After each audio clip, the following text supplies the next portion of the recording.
isa sa nanging pinakadako nga testimonya ni Gina Acosta kahapon sa impeachment court. Among pag-ako sini nga si Vice President Sara Duterte mismo ang naghatag sang mando nga ihatag ang 125 million pesos nga confidential funds sa iya security aid sa 2022. Amo ini ang impormasyon nga iya man ginpahayag sa ginpakadto siya sa House hearing sang 2024. Iniliwat ang ginbalik-balik ni Private Prosecutor Attorney Amando Virgil Ligutan sa impeachment court kahapon.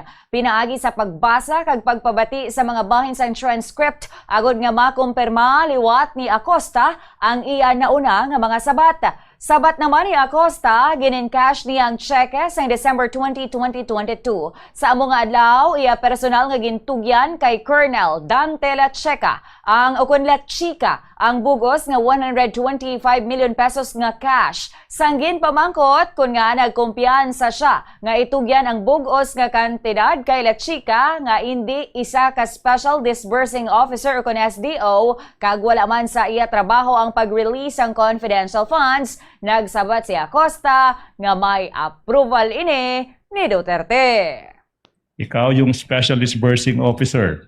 Ikaw yung nag-prepare ng confidential, yung physical financial plan. Hindi mo masabi kung empleyado ba. Hindi mo masagot-sagot yung napakasimpleng tanong kung empleyado ba si Colonel Lachica.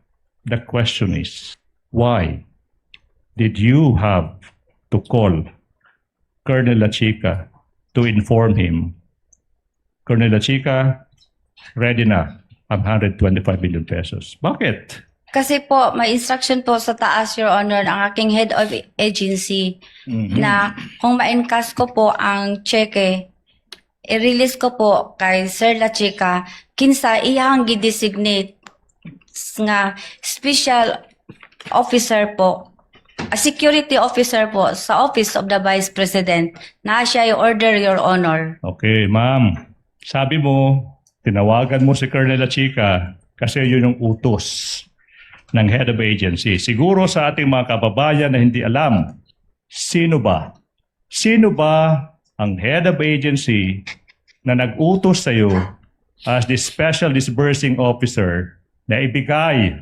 yung 125 million pesos in cold cash sa isang security officer, Colonel Raymond Dante Lachica? Ang nag-utos po sa akin na i-release ang pera na 125M sa security officer na si Colonel Lachica ay si Ma'am Sara Duterte. Ang hostile witness na si Gina Acosta sa pagpamangkot ni House Private Prosecutor Attorney Amando Virgil Ligutan.